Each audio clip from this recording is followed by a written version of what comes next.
kulanti wanaagsan dhageystayaal halkani waa Jaagan Channel TV oo hadiyo jaraale ka dhageysataan wararkayga ugu dambeysay ee caalamka iyo diblomaasiyadda iyo xidhiidhka caalamiga ee meesha uu marayo khaasatan arrimaha Soomaalida, Yurubiyaanka iyo Bariga Dhexe iyo waliba Jukuuriya iyo Mareykanka. haddaba in qodobadeena maanta ugu weyn ku bilaabanay waxaa jirta cadho isa soo tarayso oo ay dareemayaan shucuubta muslimiintu maanta oo Jimco ah.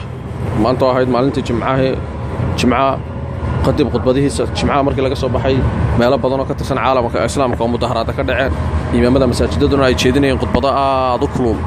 hase yeeshee khudbadahaasi waxay u eegayeen kuwaan waxba ka bedeli doonin qaabka ay wax u socdaan nidaamka dawladnimo ee adduunka maanta mucaasirka ah ka socda.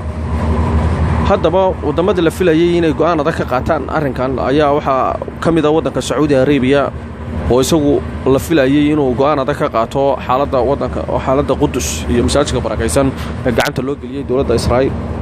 waxaana la sheegay inuu waddanka Sacuudi Arabiya boqorka waddankaasi boqor Salmaan uu sheegay inuu isagu aad ula hadlay madaxweynaha waddanka Mareykanka inuu arrintan ka noqdo, hase yeeshee uu diiday inuu madaxweynuhu arrintaasi ka noqdo.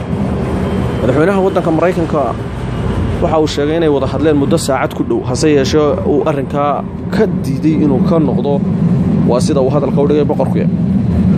waxaa kaloo soo kordhaya wararka sheegaya inay Turkiga laftirkiisa madaxweynaha Turkiga laftirkiisa uu xiriir la sameeyay madaxweynaha waddanka Mareykanka oo uu doonay inuu ka noqdo arrinkaasi, hase yeeshee arrinkaasina aanu suuro gelin.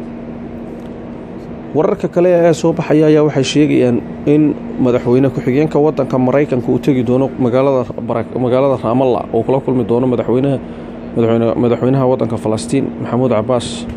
hase yeeshee waxaa warar soo baxay oo laga soo xigtay xubin ka tirsan ururka Fatah ee uu hogaamiyo Maxamuud Cabbaas inuu kulankaasi ay u badan tahay inuu baaqdo haddii aan arrinta wax laga bedelin buu yidhi oo aan Mareykanku ka noqon dekreetadii uu ku ansixiyay inuu Israa'iil ay iska leedahay iyadoo dhulka barakaysan oo lahaanshihiisa iyaga loo daba fadhiisan doono.